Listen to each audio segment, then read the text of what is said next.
Yun, good morning mga ka-all around dyan. Ito, nagli-layout tayo ngayon dito sa CR na isa para mag-install ng tiles.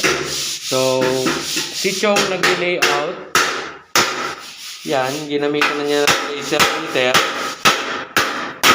para sure ball. Ngayon, ito, inangat namin yung starting nung pinakang tiles kasi hindi pa kami nakakapag waterproofing sa flooring. Diyan kami magi-start.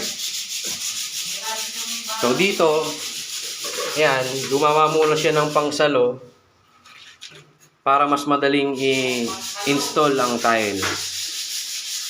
Yan si Chong. Malupit, gumagamit na ng laser meter ngayon.